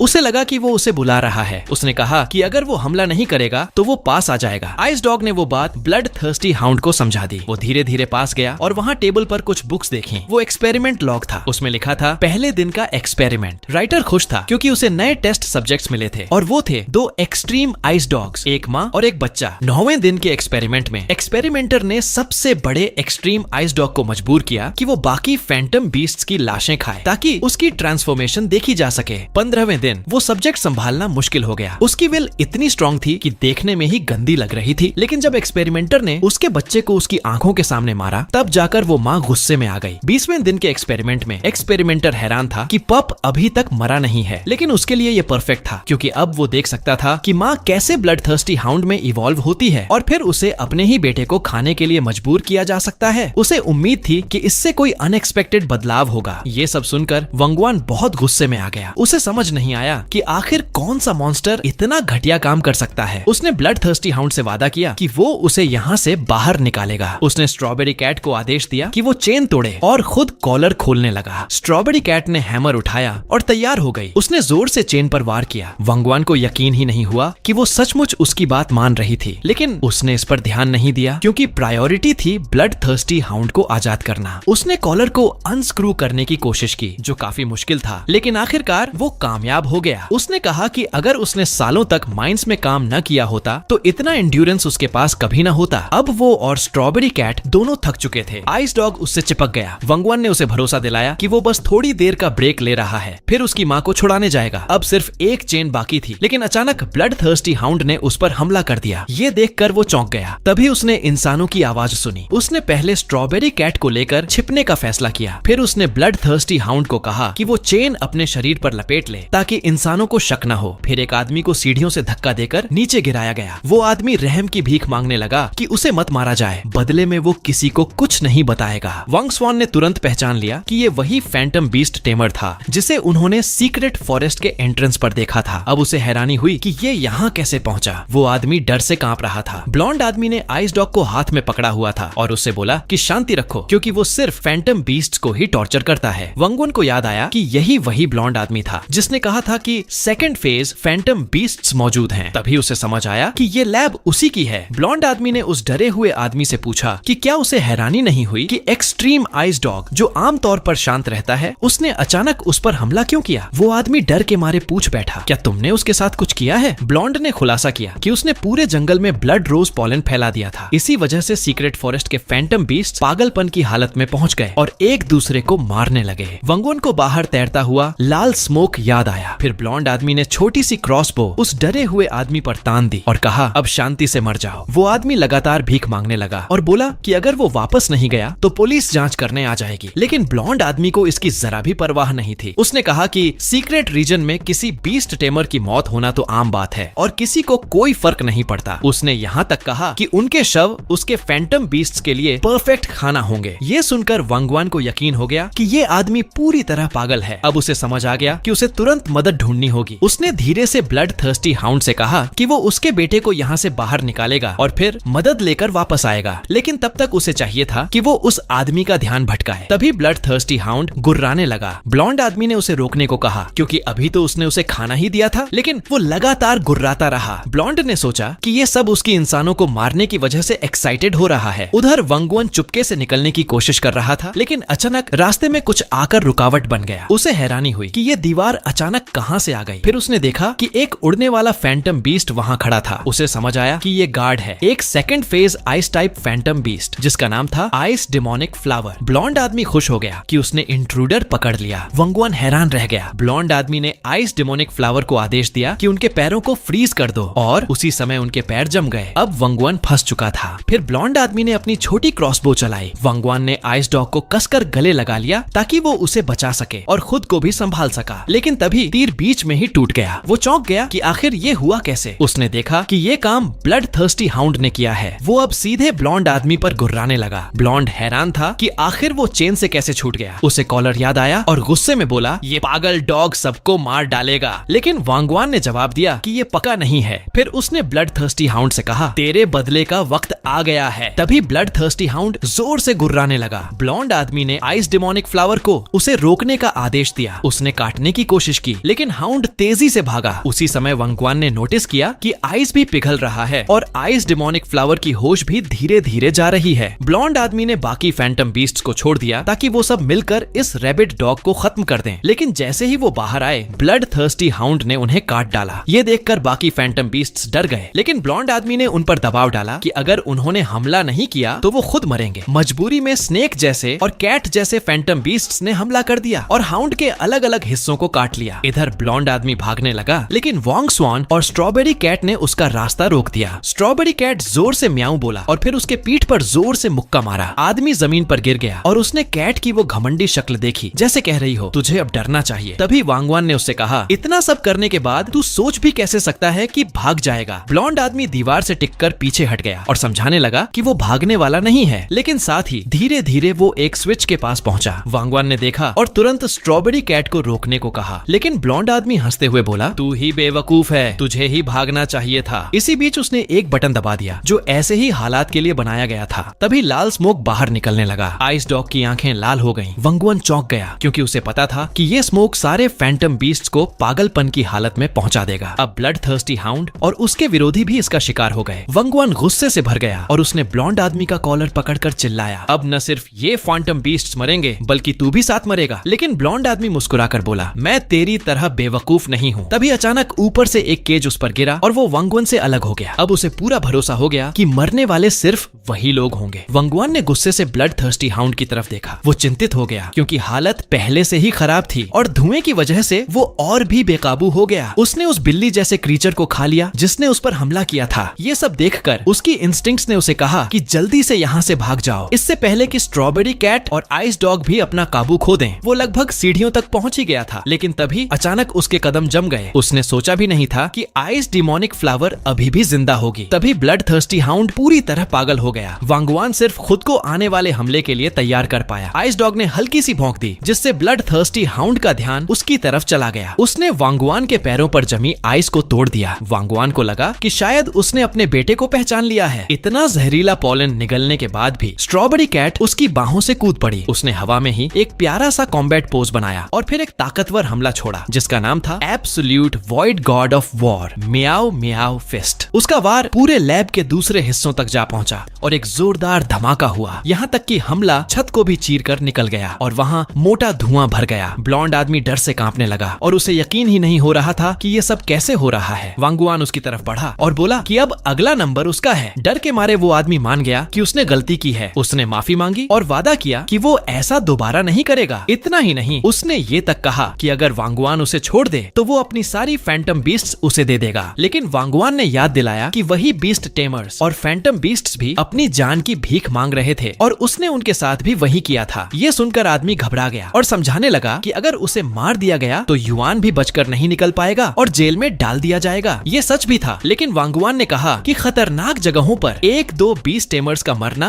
बिल्कुल सामान्य बात है। ये सुनकर आदमी और चिढ़ गया और जोर से चिल्लाया, लेकिन उससे पहले कि वो अपनी बात पूरी कर पाता, वांग स्वान ने ब्लड थर्स्टी हाउंड को उस पर हमला करने का आदेश दे दिया। वो आदमी दर्द से चीखने लगा और वांग स्वान उसे वहीं छोड़कर चला गया। उसने स्ट्रॉबेरी कैट से कहा कि अब वो जा सकते हैं, लेकिन तभी उसकी हैरानी तब और बढ़ गई जब ब्लड थर्स्टी हाउंड ने उसका कपड़ा खींचा। उसने पूछा कि क्या हुआ। फिर उसने देखा कि आइस डॉग उसके साथ था। तब उसे समझ आया कि ब्लड थर्स्टी हाउंड चाहता है कि वो उसके बेटे का ख्याल रखे। जब उसने स्टेटस चेक किया तो पता चला कि ब्लड थर्स्टी हाउंड मौत के बहुत करीब है और उसे बचाने का कोई तरीका नहीं है। वांगवान ने उसका अनुरोध मान लिया और वादा किया कि वो आइस डॉग का ख्याल रखेगा जब तक कि वो बड़ा न हो जाए। ब्लड थर्स्टी हाउंड ने उन्हें जाते हुए उदास आंखों से देखा और फिर वहीं गिर पड़ा। उसकी जिंदगी खत्म हो गई। अगले दिन वांगवान गेट से बाहर निकला, अपनी बाहों में आइस डॉग को लिए हुए। वो सोच रहा था कि आखिर इन दोनों फैंटम बीस्ट्स के साथ कॉन्ट्रैक्ट कैसे बनेगा। उसने ऑनलाइन जितने भी तरीके मिले सब आजमाए, लेकिन कोई काम नहीं आया। फिर उसने आइस डॉग के चेहरे की थकी हुई हालत देखी और सोचा कि ये सब बाद में सोचा जाएगा। उसने उसकी एवोल्यूशन मटेरियल्स चेक की। उसमें चाहिए थे 3 आइस क्रिस्टल्स, 10 फ्रॉस्ट हर्ब्स और एक एवोल्यूशन क्रिस्टल। ये सब सामान उसके लिए ज्यादा मुश्किल नहीं था, लेकिन तभी उसने गौर किया कि उसकी कैट कुछ अजीब बर्ताव कर रही थी। आइस डॉग के एवोल्यूशन के लिए चाहिए थे 99 crystals, 99 fire cloud crystal, 99 lightning crystal और एक एवोल्यूशन क्रिस्टल। वांगवान ने सोचा कि शायद ये कोई विजुअल बग है। उसने आइस डॉग को एक पेड़ की लकड़ी पर आराम करने के लिए रख दिया। स्ट्रॉबेरी कैट भी पास में आराम कर रही थी। वांगवान को राहत मिली कि आइस डॉग को सिर्फ एक क्रिस्टल चाहिए। इसी बीच पास में लोगों की बातचीत सुनाई दी। वो बात कर रहे थे कि हाल ही में माइन में बहुत लोग मर गए। दूसरे आदमी ने कहा कि ये आम बात है और सीक्रेट टेरिटरीज में भी कई बीस्ट टेमर्स मर जाते हैं। माइन के बारे में सुनकर वांगवान ने अपने अनुभव को याद किया। उसने उन लोगों से पूछा कि वहाँ वास्तव में क्या हुआ। उन्होंने बताया कि माइन के अंदर एक वुल्फ अनकंट्रोल्ड होकर दौड़ रहा था और लोगों को मार रहा था, और ये सब किसी खास व्यक्ति के आदेश पर हो रहा था। वो वही बीस्ट टेमर था जिसके साथ वांग स्वान माइन में गया था। आदमी खुश था कि उसने एक माइनर को नहीं मारा क्योंकि वो ओबीडियंट था। वो वांग के बारे में बात कर रहा था। वांग ने उसका फेथफुल तरीके से सेवा किया। उसने बीस्ट टेमर को मदद की थी कि 10 से ज्यादा माइनर्स को मारा जा सके। इसी वजह से उसका नाइटमेयर वुल्फ फिर से इवॉल्व करने वाला था। उसने कहा कि ये कम से कम है जो वो कर सकता है। फिर बीस्ट टेमर ने उसे उसकी परफॉर्मेंस के लिए एक फैंटम बीस्ट इनाम में दिया। वांग खुश था। ये उसका मौका था कि वो भी बीस्ट टेमर बन सके। बीस्ट टेमर ने उसे सपोर्ट किया और कहा कि ऑर्गेनाइजेशन उन लोगों के साथ कभी गलत नहीं करती जो योगदान देते हैं। वांग ने उन्हें प्रणाम किया और धन्यवाद कहा। इसके बाद बीस्ट टेमर ने उसे माइनर्स की लाशों का ध्यान रखने का आदेश दिया और आने वाले दिनों में और लोगों को लाया जाएगा। अगले दिन फॉरेस्ट माइन में वांग ने एक आदमी को हुडी में देखा। वो उसके पास गया। बिना मुड़े ही वांगवान पहचान गया कि ये वांग है। वांग ने देखा कि उसके कपड़े नए हैं। उसने खुद को माइनिंग टीम का फोरमैन बताया और कहा कि मेहनत से काम करो। वांग स्वान ने उसे एक्नॉलेज किया। अचानक किसी ने उन्हें बुलाया। पिगटेल वाली लड़की ने वांगवान को स्कोल्ड किया कि वो लीडर वांग के प्रति डिसरिस्पेक्टफुल था। वांगवान ने पूछा कि वो कौन है। उसने कहा कि उसका नाम चेन ली है और वो माइन में उसके साथ जाएगी। अंदर से वांगवान सोच रहा था कि वो पागल है और उसे अजीब लगा कि माइनिंग क्रू बच्चों को हायर करती है। वांगवान ने कहा कि माइनर्स को माइन में जाने की अनुमति नहीं है। लड़की चिल्लाई कि वो एडल्ट है। वांग ने उनकी अटेंशन खींची और उन्हें इकट्ठा किया। चेन नर्वस लग रही थी। वो सोच रही थी कि ये वही माइन है जहाँ कई लोग मर गए और वो एक्सीडेंट्स के पीछे की सच्चाई पता करना चाहती है और अपने नाम को क्लियर करना चाहती है। जब वांगवान सोच रहा था कि पहली बार उसे देख रहा है, उसे क्यूरियोसिटी हुई कि क्या वो पहले माइन में रही है, क्योंकि उसकी नर्वसनेस स्पष्ट थी। उसने गेट खोला और कहा कि अब वे तैयार हैं। वो उस जगह अंदर गए जो वांगवान के लिए बहुत फेमिलियर थी। जब उसने वांग को ऑब्जर्व किया, उसने सोचा कि उम्मीद है कि वो वैसा नहीं है जैसा उसने सोचा था। वांग ने सभी को एक फायर क्लाउड मिनरल दिखाया जिसे वे एक्सट्रैक्ट करने वाले थे। उसने उन्हें ग्रुप्स में डिवाइड करने के लिए कहा, कम से कम 2 लोग एक टीम में। उसने सबको सलाह दी कि अगर काम करते समय कोई एक्सीडेंट हो जाए तो तुरंत मदद के लिए कॉल करें। सबने अपने पार्टनर्स ढूंढ लिए। कोई भी चेन के पास नहीं गया, जिससे उसे बुरा लगा। वांगवान ने उसे देखा और पूछा कि अगर उसका कोई साथी नहीं है तो क्या वो उसके साथ टीम बनाना चाहती है। चेन एम्बैरेस्ड हो गई और मना कर दिया कि उसकी कोई टीम नहीं है। फिर उसने कहा कि लगता है कि वांगवान ही अकेला है। इसके जवाब में उसने कहा कि अगर वो नहीं चाहती तो वो किसी और से पूछ लेगा। वह आगे बढ़ गया, लेकिन चेन ने उसके शर्ट को खींचा और कहा कि क्योंकि वो पैथेटिक दिख रहा था, वो उसकी मदद करेगी जब तक कि वो उसे बदनाम नहीं करेगा। वांगवान ने उसकी तरफ देखा और पूछा कि क्या ये उसका पहली बार है माइन में। उसने माना कि हाँ, लेकिन भरोसा दिलाया कि वो फिजिकली स्ट्रॉन्ग है। वांगवान ने साफ किया कि उसने ऐसा इसलिए नहीं कहा, वो सिर्फ उसे वार्न करना चाहता था कि वांग के बहुत करीब न जाए। चेन ने पूछा कि क्या उसे कुछ पता है। उसने इसे सिंपल एडवाइस कहा और कहा कि उसे फॉलो करना या नहीं करना उसकी चॉइस है। फिर चेन ने एक क्रिस्टल वैगन पर रखा। वो बहुत थक चुकी थी। वंगवान ने कहा कि उसने ऑलरेडी बहुत काम किया है और रेस्ट करने की सलाह दी, लेकिन तभी एक जोर की स्क्रीम सुनाई दी। वो सोच रही थी कि क्या हुआ, जबकि वंगवान ने ये एक्सपेक्ट किया था। वे जल्दी से दौड़े और जो देखा उससे हैरान रह गए। वहाँ एक इनॉर्मस मिनरल क्रिस्टल था। सब एक्साइटेड हो गए। सबने सोचा कि अब वो अमीर हो जाएंगे। एक ने चिल्लाया कि जब पैसे बांटेंगे तो सबसे बड़ा हिस्सा वो रखेगा। उन्होंने सेलिब्रेट किया और वंगवान ने प्रॉमिस किया कि काम खत्म होने के बाद सबको ट्रीट देगा। लेकिन अंदर से वोंग सोच रहा था कि ये स्टोन्स उसके हैं। वो खुश था कि बीस्ट टेमर वहाँ नहीं आया, क्योंकि वो एवोल्यूशन मटेरियल्स इकट्ठा कर रहा था, वरना इनॉर्मस क्रिस्टल बीस्ट टेमर के हाथ में चला जाता। वो सोच रहा था कि अगर उसने उन्हें मार दिया और मिनरल खुद ले लिया तो वो उस बीस्ट टेमर से भी स्ट्रॉन्ग हो जाएगा। लू ने कंफर्म करना चाहा कि रूल्स के अनुसार उसे 60% मिलेगा, 10% माइनिंग एसोसिएशन को और बाकी सबको बांटना होगा। वोंग का एक्सप्रेशन सावर हो गया, लेकिन उसने तुरंत स्माइल में छुपा लिया और हाँ में रिप्लाई किया। फिर अचानक उसने नाइफ निकाली और लू की गर्दन काट दी। खून फूट पड़ा। वोंग कॉप्स के ऊपर खड़ा हो गया। माइनर्स जो ये देख रहे थे वो पेल हो गए। वो कंफ्यूज्ड और स्केयर्ड थे। वोंग ने डिक्लेयर किया कि क्रिस्टल उसका है और उसने नाइफ दिखा दी ताकि कोई विरोध न करे। वेंजुआन गुस्से में था। अब जब वोंग ने ह्यूमन की तरह एक्ट करना बंद कर दिया तो उसे ये ब्लेम नहीं करना चाहिए कि वो उसके साथ क्या करेगा। किसी ने उसे बुलाया। वोंग सरप्राइज्ड था। उसने सोचा कि पुलिस कैसे इन्फिल्ट्रेट कर गई। चेन ने उसे गन दिखाया और कहा कि अपनी वेपन्स छोड़ दे। माइनर्स खुश थे कि पुलिस वहाँ थी। वोंग ने वेपन छोड़ी। वो शॉक्ड था क्योंकि उसने नहीं सोचा था कि उसके पास वेपन होगी। फिर चेन ने माइनर्स को वुंडेड की मदद करने और एम्बुलेंस बुलाने का आदेश दिया। वोंग को पता ही नहीं था कि वो कॉप है और ये पूरी तरह से उसे सरप्राइज कर गया। उसने पूछा कि क्या उसने सच में सोचा कि वो सब कुछ बिना किसी को पता चले कर सकता है। वंगवान ने महसूस किया कि कुछ सही नहीं है। उसे पता था कि वोंग इतनी आसानी से हार नहीं मानने वाला। वोंग ने अपने हाथ उठाए, लेकिन वह हंसा। तभी वांगवान ने कुछ देखा और तुरंत चेन को पीछे हटने को कहा। नीचे से कुछ उसके ऊपर टकराया। उसका चेहरा कट गया और खून बहने लगा और वह अपना बैलेंस खो बैठी। आश्चर्य की बात यह थी कि अचानक वह अपने शरीर को हिला नहीं पा रही थी। तभी उसने सामने फैंटम बीस्ट को देखा। इसे वेनमस स्टिंग सेंटिपीड कहा जाता था। इसका एट्रीब्यूट डार्कनेस था। इसका अगला evolution stage king of poison था। ये लेवल 3 में था। स्ट्रेंथ 15 में से 60, एजिलिटी 12 में से 70, इंटेलिजेंस 18 में से 60। ये डार्कनेस के खिलाफ स्ट्रॉन्ग था और लाइट के खिलाफ वीक। वांगवान ने उसकी कमजोरी पर हंसते हुए कहा कि उसने सब कुछ पहले से प्लान कर रखा था। उसने उसका हाथ पकड़ा जिसमें गन थी और कहा कि चूंकि उसे अंडरकवर खेलना पसंद है, वो उसे बिना ट्रेस छोड़े गायब कर देगा। चेन ने सबको दौड़ने को कहा, लेकिन वोंग ने चेताया कि कोई भी हिले तो वह उसे वहीं मार देगा। उसने कहा कि अगर उन्होंने ऑफिसर को मार दिया तो वे जिंदा निकल सकते हैं। चेन ने कहा कि उन्हें उस पर विश्वास नहीं करना चाहिए, क्योंकि मैगजीन में सिर्फ 3 बुलेट्स बचे हैं तो वह सबको नहीं मार सकता, और अगर कोई बचकर रीइंफोर्समेंट के लिए कॉल करता है तो वोंग अरेस्ट हो जाएगा। वोंग ने कहा कि नाइव मत बनो। उसने पहले इडियट को ढूंढा जिसे बुलेट उसके सिर पर लगे, फिर चेताया कि बाकी ह्यूमंस भी वही करेंगे जो उसने उनके साथ किया। वे अपने आप को बचाने के लिए एक दूसरे को मार देंगे, क्योंकि यही ह्यूमन नेचर है। तभी किसी का मुक्का उसके चेहरे पर लगा। वांगवान ने बस उसे पंच किया और वोंग जमीन पर गिर गया। फिर वांगवान ने मास्क हटाया और कहा, काफी समय बाद मिला। उसने पूछा कि क्या उसे अभी भी याद है। वोंग सरप्राइज हुआ कि वांगवान अब भी जिंदा है। वांगवान ने पूछा कि क्या उसने अंदाजा लगाया था। वोंग ने माना कि उसने अपनी सिस्टर को जिंदा जलाने की योजना बनाई थी, लेकिन अगले दिन आग की कोई रिपोर्ट नहीं आई, इसलिए उसने सोचा कि वांगवान बच गया। उसने माना कि वो बच्चा मुश्किल था। उसे पहले ही 3 बार स्टैब किया गया था और माइनर्स ने भी उसे मारा, फिर भी उसने जीवन पकड़ रखा। माइनर्स को चिंता हुई कि क्या करें, क्योंकि पुलिस भी अपनी प्रोटेक्शन नहीं कर सकते। जब उन्हें पता चला कि वहाँ पुलिस है तो लगा कि वो सेफ हैं, लेकिन यह फॉल्स होप निकला। वोंग ने उन्हें याद दिलाया कि बस पुलिस और वांगवान को मार दो और वे जिंदा निकल जाएंगे। उन्होंने महसूस किया कि वोंग उन्हें अपने अकॉम्प्लिस बनने के लिए मजबूर कर रहा है। वोंग ने कहा कि जब सभी एक ही बोट में हैं, तो उसे मारने की कोई वजह नहीं है। माइनर्स को लगा कि उनके पास कोई चॉइस नहीं है। उन्होंने अपनी वेपन्स उठाई। वांगवान ने उन्हें भरोसा दिलाया कि जो भी वे करें वह उनका अपना डिसीजन होगा। सब डिटरमिन्ड थे और उन्होंने वोंग स्वान को सरप्राइज कर दिया, यहाँ तक कि वोंग भी, क्योंकि उन्होंने वांगवान की रक्षा की और वोंग का सामना किया। उन्होंने चिल्लाया कि वे इतनी कावर्डली नहीं हैं कि सिर्फ अपनी स्किन बचाने के लिए एक बच्चे को मार दें जो अभी एडल्ट भी नहीं हुआ। उन्होंने वांगवान को लड़की लेकर जाने का आदेश दिया और तुरंत भागे। एडल्ट्स तैयार थे रिस्पॉन्सिबिलिटी लेने के लिए। वांगवान स्टंड था, जबकि वोंग और गुस्से में था। उसने उन्हें फूल्स कहा और गन की ओर इशारा किया, लेकिन अचानक 2 माइनर्स के बीच से कुछ गुजरकर वोंग के हाथ को लगा। माइनर्स ने पीछे मुड़कर देखा कि क्या हुआ। वोंग चौंक गया। वहाँ आइस डॉग था। उसने उम्मीद नहीं की थी कि वांगवान एक बीस्ट टेमर होगा। जब माइनर्स ने उसे देखा तो वे गर्व महसूस करने लगे, क्योंकि वह अभी भी यंग था और पहले से ही बीस्ट टेमर बन चुका था। वे राहत भी महसूस कर रहे थे, क्योंकि वे बच गए। लेकिन वोंग और गुस्से में था और उसने अपने फैंटम बीस्ट को नीचा देखा। उसका दाहिना हाथ फ्रीज हो गया। उसने पॉइजन स्टिंग सेंटीपीड को आगे बढ़ने और उन बस्टर्ड्स को मारने का आदेश दिया। उसने गैस छोड़ा जिससे वांगवान ने अपने आइस डॉग को पॉइजन रोकने के लिए आदेश दिया। आइस डॉग ने आइस ब्रेथ छोड़ा और बैरियर की दीवार बना दी। पॉइजन स्टिंग सेंटीपीड डर गया और आइस डॉग के अटैक पर वह कूद गया और जमीन को तोड़कर अंडरग्राउंड चला गया। उन्होंने वांगवान को चेताया कि अपने कदम संभाल के रखें। वोंग ने एक इविल लाफ दी। फिर उसने वांगवान को नील करने और माफी मांगने का आदेश दिया। शायद तभी वह उसकी जान बख्श दे। वांगवान ने जवाब दिया कि चाहे वोंग कितनी भी मिन्नत करे वह कभी उसकी जान नहीं बख्शेगा। वोंग ने अपने पॉइजन स्टिंग सेंटीपीड को एरोगेंट बच्चे को मारने का आदेश दिया। वांगवान ने जमीन पर कुछ देखा और अचानक पॉइजन स्टिंग सेंटीपीड सामने आया, लेकिन फिर कुछ लाइटनिंग स्पीड से आया। यह असली MVP था, स्ट्रॉबेरी कैट, जिसने पॉइजन स्टिंग सेंटीपीड को किक किया। सेंटीपीड माइन के दूसरे हिस्से में उड़ गया और कुछ समय तक हिल नहीं सका। वोंग को विश्वास नहीं हुआ कि ऐसा हुआ। वांगवान ने कहा कि वह उसे भागने नहीं देगा। आइस डॉग और स्ट्रॉबेरी कैट उसके पास खड़े थे। वोंग शॉक्ड था कि उसके पास 2 गोस्ट बीस्ट्स हैं। वांगवान ने पिकैक्स उठाया और वोंग को टारगेट किया, लेकिन चेन ने उसे रोका। उसने कहा कि वह कभी किसी को नहीं मार सकता और अगर मारेगा तो वापस नहीं जा पाएगा। उसने कहा कि वह इसे अपने हाथ में ले और वोंग को डिजर्व्ड पनिशमेंट मिलेगा। उसने उसे जमीन पर टैकल किया। वांगवान ने कहा कि उठो। उसे सांस लेने में दिक्कत हो रही थी। स्ट्रॉबेरी कैट ने उन्हें देखकर एक स्मग ऑल नोइंग एक्सप्रेशन बनाया जो फनी था। माइनर्स खुश हुए क्योंकि वे फाइनली बच गए, लेकिन कुछ को मिनरल्स खोने का अफसोस हुआ। चेन ने वोंग पर हैंडकफ लगाई और उसे स्टेशन ले गई। जब उसने वांगवान को जाते देखा तो उसने चिल्लाया कि उसके साथ आओ और सब कुछ बताओ। फिर उसने सबको बाहर जाने का आदेश दिया। अचानक जमीन हिली। वांगवान ने बताया कि पहले हुए इम्पैक्ट से वॉल्स डैमेज हो गए हैं, इसलिए किसी भी समय कोलैप्स हो सकते हैं। उसने सबको दौड़ने के लिए चिल्लाया। माइनर्स जितनी जल्दी हो सके भागे। वे पैनिक में थे। चेन मुश्किल में थी क्योंकि उसका शरीर हार्डली मूव कर पा रहा था और स्ट्रेंथ नहीं थी। एक बड़ा डिब्री उसके ऊपर गिरने वाला था। फॉर्चुनेटली वांगवान ने उसे समय पर पकड़ लिया। फिर उसने अपने फैंटम बीस्ट को उसे बाहर निकालने का आदेश दिया और वह थोड़ी देर में पहुंच जाएगा। उसने कहा कि वह तुरंत जाए और वह वोंग को उसके लिए संभालेगा। लेकिन जैसे ही वह दौड़ रहा था, केव का एक बड़ा हिस्सा कोलैप्स हो गया और पीछे का रास्ता ब्लॉक्ड हो गया। चेन वांगवान के लिए वरीड हुई, लेकिन उसने चिल्लाया कि उसे बस कोई दूसरा रास्ता ढूंढना होगा। वह ट्रैप्ड था वोंग के साथ, जो सिचुएशन पर हंस रहा था। वोंग ने उसे कहा कि वह इसके लायक था। उसने मजाक उड़ाया कि वह कितना स्ट्रगल कर रहा है उसे हराने के लिए और अंत में वह वहीं मर जाएगा, उसके कंपेनियन के रूप में कब्र में। वांगवान ने फिर कहा कि वह उसे कभी माफ नहीं करेगा और उसने पहले उसे इसलिए नहीं मारा क्योंकि मर्सी थी, बल्कि क्योंकि वहाँ बहुत सारे विटनेसेस थे। इसी वजह से वह वहाँ जानबूझकर रुका था। वोंग चिंतित हुआ और पूछा कि उसका मतलब क्या है। वांगवान ने कहा कि उसका मतलब है कि वह उसे मारेगा। उसने गन निकाली और वोंग की तरफ पॉइंट किया। वांगवान ने पूछा कि हाल ही में जो माइनिंग एक्सीडेंट्स हुए हैं, क्या वह सब उसके कारण हुए हैं? वह जानना चाहता था कि उसने ऐसा क्यों किया। वोंग ने कहा कि वह मजबूर था क्योंकि अगर वह लोगों को मारने में मदद नहीं करता तो उसके मर्डर्स का खुलासा हो जाता। वांगवान ने पूछा कि वह व्यक्ति वही बीस्ट टेमर था जो उस दिन माइन में था। वोंग ने हाँ कहा और कहा कि अगर वह उसे नहीं मारेगा तो वह उसे ट्रैप लगाने में मदद कर सकता है। लेकिन वांगवान ने कहा कि इसकी जरूरत नहीं है, वह बस चाहता है कि वह हेल जाए। फिर उसने सीलिंग पर फायर किया और एक बड़ा डिब्री गिरा। वोंग जान गया कि अब उसकी बुरी हालत है और वह बड़े डिब्री के नीचे दब गया। वांगवान ने कहा कि उसे पता था कि वोंग सिर्फ तब हेल्प मांगता है जब उसकी बारी मरने की होती है। फिर उसने उसे ट्रैश कहा। वोंग के शरीर से वायलेट मिस्ट निकला और क्रैक से बाहर चला गया। इस बीच केव के बाहर strawberry cat, ice dog, chain और बाकी माइनर्स वरीड थे क्योंकि एग्जिट ब्लॉक्ड था। चेन ने कहा कि डिगिंग जारी रखें क्योंकि वांगवान और वोंग अभी भी अंदर हैं। स्ट्रॉबेरी कैट और आइस डॉग वरीड नजर आए और उन्होंने अपने से बड़े डिब्री उठाने की कोशिश की। तभी स्ट्रॉबेरी कैट ने वायलेट मिस्ट देखा जो क्रैक से निकल रहा था और मिस्ट ने उसे घेर लिया और वह गिर गई। माइनर्स ने देखा कि वह फेंट हो गई, इसलिए उन्होंने उसे ऐसी जगह ले जाया जहां उसे फ्रेश एयर मिल सके। उन्होंने उसके थोड़ी देर रेस्ट करने की इच्छा जताई और अश्योर्ड किया कि रात में वह अपने ओनर को हॉस्पिटल में निकाल लेंगे। वांगवान जोर से उठ बैठा। उसका हार्ट तेजी से धड़क रहा था। फिर उसने देखा कि वह हॉस्पिटल में है और उसके फैंटम बीस्ट्स उसके पास शांति से सो रहे हैं। उन्हें देखकर उसने समझा कि कितना फॉर्चुनेट है कि वे वहाँ थे, वरना वह वोंग के साथ ही बेरिड हो जाता। किसी ने डोर खोला। उसने पूछा कि क्या वह डॉक्टर है। सुंदर महिला ने खुद को बीस्ट टेमर्स एसोसिएशन की वाइस प्रेसिडेंट के रूप में इंट्रोड्यूस किया। यह देखकर वांगवान सरप्राइज्ड हुआ। उसने पूछा कि क्या उसे पहले बशी कहा जाता था। उसने हाँ कहा। वांगवान ने पूछा कि क्या वह किसी काम से आई है। उसने कहा कि वह जाहिर तौर पर उन 2 फैंटम बीस्ट्स के लिए आई है। उन्होंने इन्वेस्टिगेशन की और पाया कि उसके पास बीस्ट टेमर लाइसेंस नहीं है और न ही उसने एसोसिएशन में रजिस्ट्रेशन किया है। इसलिए रूल्स के अनुसार उन फैंटम बीस्ट्स को कॉन्फिस्केट किया जाना चाहिए। वांगवान पैनिक में था क्योंकि अगर वह उन्हें खो देता तो वह डिफेंसलेस हो जाता। लेकिन जब उसने एक्सप्लेन करने की कोशिश की तो उसने उसे रोकते हुए कहा कि उसके पास एक प्रपोजल है। वे उसे मौका देंगे कि वह बीस्ट टेमर लाइसेंस अर्न कर सके और अगर वह एग्जाम पास कर लेता है तो वह उन्हें रख सकता है। वंगवन ने पूछा कि अगर वह पास नहीं हुआ तो क्या होगा। उसने कहा कि उसे बस ट्राई करना होगा जब तक वह सक्सीड न कर ले। उसने वाइस प्रेसिडेंट बैशी से पूछा कि वह उसे मौका क्यों दे रही है। उसने कहा कि माइनर्स ने उसे बताया कि कोलैप्स के दौरान उसके बीस्ट्स ने सब कुछ किया ताकि ब्लॉक्ड केव क्लियर हो सके। वांगवन समझ नहीं पाया, इसलिए उसने पूछा। फिर उसने कहा कि वे बीस्ट्स अनयूजुअल थे क्योंकि सभी बीस्ट्स ह्यूमंस के प्रति हॉस्टिलिटी रखते हैं, बस डिग्री में फर्क होता है और सिर्फ तभी जब एक टेमर बीस्ट के साथ कॉन्ट्रैक्ट बनाता है तभी वे कोऑपरेट कर सकते हैं और एक दूसरे को फायदा पहुंचा सकते हैं। मतलब बिना कॉन्ट्रैक्ट के फैंटम बीस्ट्स के पास ह्यूमंस की मदद करने का कोई रीजन नहीं होता। वंगवन ने समझा कि उसके पास उस चांस को रिफ्यूज करने का कोई रीजन नहीं है जो उसने उसे दिया। उसे यह पसंद आया कि वह स्मार्ट है। यह एक बीस्ट टेमर की क्वालिटी थी, लेकिन वह जानता था कि सही डिस्क्रिप्शन तो लैब रेट जैसी थी। उसने उसे अपनी सोच रखने दी। वंगवन ने पूछा कि एग्जाम कब है। उसने कहा कि जब वह रिकवर हो जाए तब उसे कॉल करे। फिर उसने पूछा कि माइनर्स ठीक हैं या नहीं। उसने कहा कि वह जल्दी ही आंसर जान जाएगा, लेकिन वार्निंग भी दी कि यह नॉइजी होगा। तभी डोर पर किसी ने देखा कि वह जागा है और सरप्राइज हुआ। वह चेन और नर्स थे। चेन की लाउड आवाज रूम में गूंजने लगी, पूछते हुए कि वह ठीक है या नहीं। नर्स ने कहा कि चिल्लाए नहीं। अब वंगवन समझ गया कि बैशी ने कहा था कि यह नॉइजी होगा। उस समय बैशी ऑलरेडी विंडो से बाहर अपने फ्लाइंग फैंटम बीस्ट के साथ जा रही थी। उसने हाथ हिलाकर अलविदा कहा क्योंकि वांगवन डिस्ट्रैक्टेड लग रहा था। चेन ने उसका सिर पकड़ा और चिल्लाई कि वह उससे बात कर रही है। वह सोच रही थी कि कहीं उसने सिर पर चोट तो नहीं लगाई। यह फनी था कि वांगवन ने सोचा कि वह फिर से फेंट हो जाए। सूरज आकाश में था जब इंटरएक्शन एक हाई राइज बिल्डिंग के अंदर हुआ। एक महिला आई जहां प्रेसिडेंट थी। वह बैशी थी और उसने उसे उस साल के बीस्ट टेमर सर्टिफिकेशन एग्जाम के कैंडिडेट्स की लिस्ट दी। उसने पेपर्स देखे और पूछा कि क्या यह वही एक्सेप्शनली टैलेंटेड चाइल्ड है जिसके बारे में वह बात कर रही थी।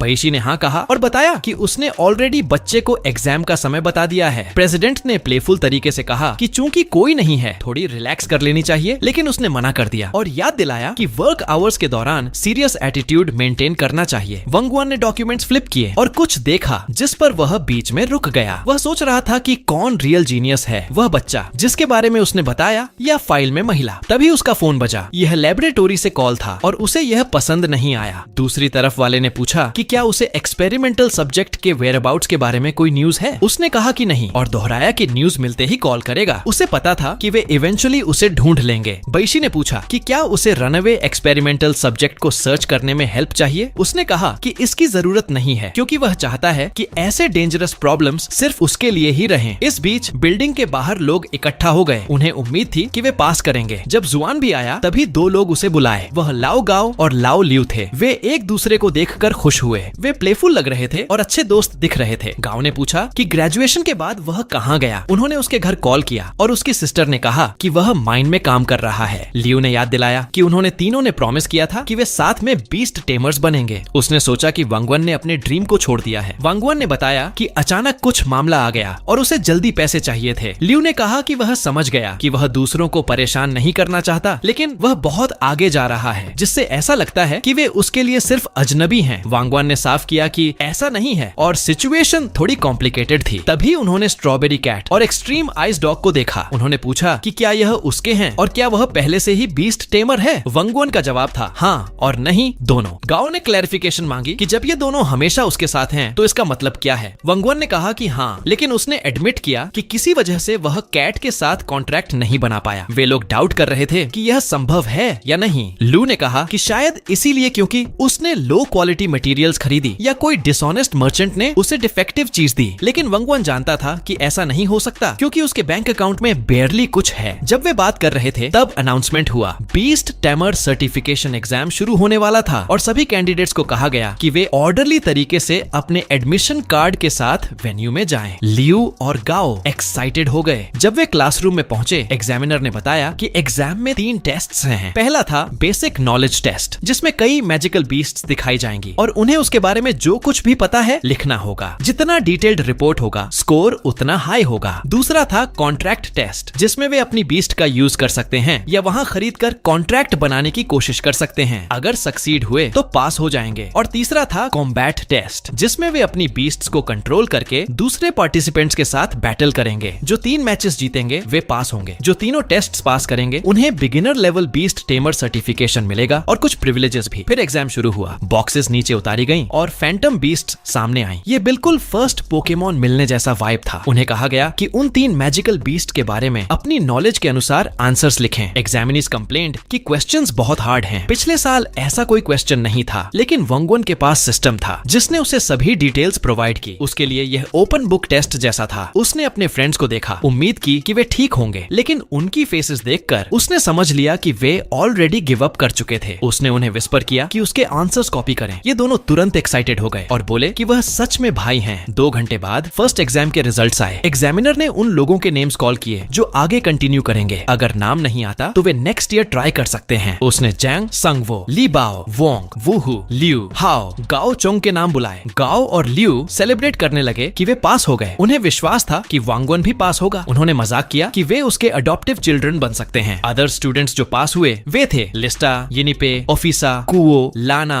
हुएर। वांगवन कंफ्यूज था कि उसका नाम क्यों नहीं आया। उसके पीछे खड़े 2 लोग भी पजल्ड थे, क्योंकि उन्होंने ऐसा अरेंजमेंट किया था कि वांगवन के पास फेल होने का कोई चांस नहीं था। वांगवन थोड़ा वरीड हो गया कि कहीं सिस्टम में कोई प्रॉब्लम तो नहीं है, खासकर जब लाओ और लाओ पास हो गए। उसने उनसे पूछा कि क्या उन्होंने उसके एग्जैक्ट आंसर्स कॉपी किए। उन्होंने कहा कि उन्होंने एग्जैक्ट कॉपी नहीं किया, बल्कि कुछ पार्ट्स बदल दिए ताकि आइडेंटिकल न हो, और वे बेसिक चीजें जानते थे। वांगवन ने सोचा कि करेक्ट आंसर्स बदल दिए गए होंगे। तभी एग्जामिनर ने अनाउंस किया कि 2 लोगों ने परफेक्ट स्कोर पाया है। वह कोई और नहीं बल्कि हमारे MC ली वांगवान और एक औरत केल्सा थी। कैफेटेरिया में एग्जामिनीज बात कर रहे थे कि किसने एग्जाम में परफेक्ट स्कोर पाया। जाओ और लियू ने देखा कि वांगवान सडनली अटेंशन का सेंटर बन गया। यह सरप्राइज नहीं था, क्योंकि वह प्रैक्टिकली जीनियस था। वांगवान ने नॉनशलंटली कहा कि यह सिर्फ गुड लक था। गाओ ने रिप्लाई किया कि लक भी एक स्किल है। लियू ने उसे टीज किया कि वह अननेसेसरीली हम्बल हो रहा है। तभी अचानक कोई उसके पास आया। वह केल्सा थी। उसने अपने आप को इंट्रोड्यूस किया। वांगवान को याद आया कि वह वही औरत थी जिसने उसके जैसे परफेक्ट स्कोर पाया था। उसने पूछा कि मैटर क्या है। उसने उसे याद दिलाया कि भले ही दोनों ने परफेक्ट स्कोर पाया, उसने 100 स्कोर इसलिए पाया क्योंकि एग्जाम का कंटेंट इतना ही था। वांगवान ने स्कोर इसलिए पाया क्योंकि वह सिर्फ वही समझ सकता था। वांगवान इस बात से ऑफेंडेड हो गया और तैयार हो गया उसे फाइट करने के लिए, क्योंकि उसने उसे लुक डाउन किया और प्रोवोक किया। केल्सा ने उसे कहा कि वह चले जाए। उसे पता था कि उन्होंने चीटिंग की और उसने थ्रेटन किया कि रिपोर्ट कर देगी। वांगवान डर गया और पीछे हट गया। वांगवान ने उसकी फैंटम बीस्ट देखी। वह नंबर 32 पैटेंट आइस पाइथन थी, जिसकी आइस एट्रीब्यूट थी। Next evolution stage ice Python थी। यह लेवल 25 में से 30 था। स्ट्रेंथ 55 में से 60, एजिलिटी 55 में से 70, इंटेलिजेंस 60 में से 60 और स्ट्रॉन्ग एट्रीब्यूट आइस थी और वीक एट्रीब्यूट फायर। इसमें एबनॉर्मेलिटी थी, करप्शन ऑफ माइंड। वांगवान ने उसे बताया कि उसकी फैंटम बीस्ट में कुछ एबनॉर्मेलिटीज हैं और उसने सुझाव दिया कि कॉन्ट्रैक्ट साइन करने से पहले सिस्टम चेक कर ले। वह सोचती थी कि वह बस उसे परेशान कर रहा है। उसने रिप्लाई किया कि उसे अपनी फैंटम बीस्ट की कंडीशन अच्छे से पता है। इसके ऊपर उसने एक्यूज किया कि वांगवन केवल डर्टी ट्रिक्स जानता है। उसने थ्रेटन किया कि ड्यूल में मिले तो उसे ह्यूमिलिएट करेगी। इसलिए उसने कहा कि वांगवन को अच्छे से प्रे करना चाहिए। फिर वह अपने रूम में रिट्रीट कर गई। दरवाजा बंद होने के बाद उसने गहरी सांस ली और खुद को पेप टॉक दी कि वह उस लड़के से नहीं हारेगी। उसने अपनी फैंटम बीस्ट का नाम जेनिफर रखा और उसे पेट किया, कहती हुई कि दोनों को अपना बेस्ट देना चाहिए। उसने जेनिफर की आंखों में डिफरेंस नोटिस नहीं किया। उस दोपहर टेस्ट का दूसरा पार्ट शुरू हुआ। एग्जामिनर ने अनाउंस किया कि जैंग और पोपो रैट का कॉन्ट्रैक्ट साइनिंग सक्सेसफुल रहा। वह लड़का बहुत खुश था। गाओ ने कमेंट किया कि second exam practically bonus round था। लियू ने अग्री किया क्योंकि कोई भी इडियट अपनी बात न सुनने वाली फैंटम बीस्ट नहीं लाता। लेकिन वांगवन वास्तव में उस डिलेमा का सामना कर रहा था। उसने स्ट्रॉबेरी कैट की ओर देखा और विश किया कि वह स्क्रू अप न करे। स्ट्रॉबेरी कैट नॉनशलंटली उसे घूर रही थी। एग्जामिनर ने उसे बुलाया। गाओ और लियू ने चीयर किया जब वह एग्जामिनर के सामने गए। वे एग्जामिनर के सामने रुक गए। अब एग्जाम की सक्सेस स्ट्रॉबेरी कैट के हाथ में थी। वांगवन ने शुरू किया। स्ट्रॉबेरी कैट के नीचे मैजिक सर्कल दिखाई दिया और वह डर गई। उसने जोर से म्याऊ किया और जमीन हिल गई। गाओ और लियू सरप्राइज्ड और कंफ्यूज्ड हो गए। वांगवन को यह पहले से पता था, लेकिन बाकी एग्जामिनीज हंस रहे थे। उन्होंने कभी नहीं देखा था कि कोई एग्जाम के उस पार्ट में फेल हो। वांगवन जरूर हिस्ट्री में जाएगा। एग्जामिनर ने उससे पूछा कि क्या वह किसी दूसरी बीस्ट के साथ कंटिन्यू करना चाहता है। उसने रिप्लाई किया कि वह वैसे ही कंटिन्यू करेगा। हालांकि फ्रॉस्ट हाउंड के साथ सक्सेस रेट ज्यादा था, लेकिन उसने उस चांस को सीज करना चाहा कि बीस्ट टेमर एसोसिएशन का हाईएस्ट लेवल कॉन्ट्रैक्ट फॉर्मेशन उसकी मदद कर रहा था। वह डिटरमिन्ड था कि वह स्ट्रॉबेरी कैट के साथ कॉन्ट्रैक्ट बनाए। एग्जामिनर ने उसे फिर से ट्राई करने को कहा। स्ट्रॉबेरी कैट फाइट कर रही थी। वह उसकी फेस तक लैच कर गई। उसने कई बार ट्राई किया, लेकिन कॉन्ट्रैक्ट फॉर्म नहीं हुआ। एग्जामिनीज को यह मजेदार लगा। वे बिलीव नहीं कर सकते थे कि कोई ऐसा है जिसे स्ट्रॉबेरी कैट भी कॉन्ट्रैक्ट नहीं बनाना चाहती। उन्होंने कमेंट किया कि ड्रामा टॉप टियर है। इस पॉइंट पर वंगवन काफी एग्जॉस्टेड हो गया। केल्सा ने पॉइंट आउट किया कि वंगवन का परफेक्ट स्कोर सिर्फ लक की वजह से था। फिर उसने उसे साइड में जाने को कहा और दिखाया कि ट्रू जीनियस क्या होता है। उसने एग्जामिनर से रिक्वेस्ट की कि उसे कॉन्ट्रैक्ट फॉर्म करने दिया जाए। एग्जामिनर ने साई किया और अलाउ किया। मैजिक सर्कल उनके नीचे दिखाई दिया। उसकी चेस्ट ग्लो कर रही थी और जेनिफर की फॉरहेड भी ग्लो कर रही थी। फिर जेनिफर वायलेंट हो गई और जोर से हिस किया। यह केल्सा को सरप्राइज कर गया। जेनिफर वाइल्ड हो गई। उसकी विंड की गश सबको अफेक्ट कर रही थी, यहाँ तक कि एग्जामिनर भी सरप्राइज्ड था। वंगवान ने उसे ग्रैब किया ताकि अटैक से बच सके और वे पेवमेंट पर गिर गए। वंगवान अनॉयड हो गया उस स्टूपिड औरत से, क्योंकि उसने पहले ही कहा था कि इसे चेक करवा ले। एग्जामिनीज भागने लगे क्योंकि फैंटम बीस्ट बर्जर्क हो गया। केल्सा जेनिफर की तरफ भागी, लेकिन वांगवान ने उसका आर्म पकड़ लिया ताकि वह रुके, क्योंकि उसकी फैंटम बीस्ट इस समय एक्सट्रीमली डेंजरस थी। उसने अपना आर्म खींचा और आर्ग्यू किया कि जेनिफर किसी को हर्ट नहीं करेगी। उसने इसे बुलाया, लेकिन जेनिफर ने ग्रिम एक्सप्रेशन से उसे देखा। उसने उसे काल्म होने के लिए कहा। जेनिफर उसकी तरफ अप्रोच हुई और केल्सा रिलीव्ड हुई। उसे उम्मीद नहीं थी कि वह अटैक करेगी। जेनिफर बिल्डिंग से क्रैश कर गई। जब उसने खुद को उठाया, जेनिफर फिर से उसके पास आई और जोर से हिस किया। फिर उसने अपना माउथ वाइड ओपन कर दिया। केल्सा विश्वास नहीं कर सकती थी कि जेनिफर ऐसा कर रही है। उसने सोचा कि क्या वह यहीं मर जाएगी। उसके दिमाग में एक मेमोरी फ्लैशबैक हुई। वह तब छोटी लड़की थी और उसके पेरेंट्स उसे उसके बड़े भाई से सीखने को कह रहे थे, लेकिन वह नहीं चाहती थी। उसके पेरेंट्स उसके भाई की तारीफ कर रहे थे और चाहते थे कि वह उसके जैसे हो। उसे अनॉय हुआ कि उनके बस उसके भाई की ही बातें थीं और उसके लिए फैंटम बीस्ट को टेम करना इतना बड़ा अकॉम्प्लिशमेंट नहीं था। उसने सोचा कि वह भी कर सकती है और उससे भी बेटर। उसने पैटर्न्ड आइस पाइथन को मेहनत करने के लिए पुश किया, भले ही वह ऑलरेडी एग्जॉस्टेड थी। उसने उसे फास्टर बनाने के लिए ट्रेन किया। उसने ऐसा करने का इंटेंशन नहीं था और उसे इसके लिए सॉरी भी लगी। उसने अस्यूम किया कि जेनिफर उसे इसके लिए नापसंद करती है। उसने अटैक के लिए खुद को ब्रेस किया, लेकिन स्ट्रॉबेरी कैट ने इंटरवीन किया और जेनिफर को पंच कर दिया। फिर वांगवान ने जोर से कहा कि वह तुरंत वहाँ से निकल जाए। केल्सा सरप्राइज्ड थी कि वह अभी भी वहीं था। जेनिफर फिर से जोर से हिस करने लगी। वांगवान ने स्ट्रॉबेरी कैट को सावधान रहने का आदेश दिया, खासकर जमीन पर। उसने उसे डक और डॉज करना सिखाया। यह केल्सा के लिए पजलिंग था कि यह सब कैसे हो रहा है, जबकि अभी कॉन्ट्रैक्ट भी नहीं बना है। उसे बिल्कुल भी आइडिया नहीं था कि स्ट्रॉबेरी कैट उसके कमांड्स क्यों मान रही है। वांगवान ने इसे कहा कि इसके वीक स्पॉट को हिट करे और बेली में पंच मारे। वे फाइट करते रहे। एग्जामिनर ने क्लोजली देखा। किसी ने उसे बुलाया। 2 टीचर्स मदद करने आए। उन्होंने वांगवान को धन्यवाद कहा कि उसने उन्हें थोड़ा समय खरीद दिया। उन्होंने कहा कि अब बाकी उनका काम है। टीचर्स ने वादा किया कि वे पैटर्न्ड आइस पाइथन को तुरंत हैंडल करेंगे। उन्होंने केल्सा को अश्योर्ड किया कि बाद में उसे दूसरी फैंटम बीस्ट देंगे। उसने उनसे बेगिंग की कि उसे मत मारो। उसने कहा कि उसकी फैंटम बीस्ट हमेशा ऐसी नहीं रहती और उसे विश्वास था कि कोई और तरीका जरूर होगा। लेकिन टीचर सोचता था कि उस काइंड की बर्जर्क स्टेट को सबड्यू करना इम्पॉसिबल है। वांगवान ने जोर से कहा कि अगर वे इसे बचा नहीं सकते तो बस चले जाएं। उसने कहा कि यह फैंटम बीस्ट एक्सट्रीम पेन है, लेकिन उन्होंने इसे सिर्फ टूटे हुए टूल की तरह ट्रीट किया और डिस्पोज करने की बात सोची। उन्होंने क्वेश्चन किया कि क्या वे इसे लिविंग बीइंग मानते भी हैं। वांगवान ने केल्सा को प्रॉमिस किया कि वह अपनी पूरी कोशिश करेगा इसे रोकने के लिए। टीचर ने उसे ब्रैट कहा क्योंकि उसने अभी तक फैंटम बीस्ट के साथ कॉन्ट्रैक्ट नहीं बनाया, इसीलिए उन्होंने सोचा कि वह क्रेडिबल नहीं है। लेकिन वांगवान को विश्वास था कि स्ट्रॉबेरी कैट भी उस फैंटम बीस्ट को बचाना चाहती है। उसने उसे कहा कि अगर वह वही फील करती है जो वह करता है तो उसे कॉन्ट्रैक्ट के खिलाफ रेजिस्ट नहीं करना चाहिए। स्ट्रॉबेरी कैट ने उसे देखा। फिर एक ब्राइट गोल्डन लाइट दोनों को घेर लिया। स्ट्रॉबेरी कैट वहाँ विलिंगली खड़ती रही। यह टीचर्स के लिए शौक था कि वह ऐसी सर्कमस्टेंसेस में कॉन्ट्रैक्ट बना सका। जब स्मोक छंटा तो सामने डिटरमिन्ड स्ट्रॉबेरी कैट थी और कॉम्बैट के लिए रेडी थी। हमारा हीरो लगभग ब्रूस ली की तरह उस स्नेक से निपटने वाला था। पैटर्न्ड आइस पाइथन ने अटैक किया, लेकिन स्ट्रॉबेरी कैट ने पावरफुल पंच से काउंटर अटैक किया।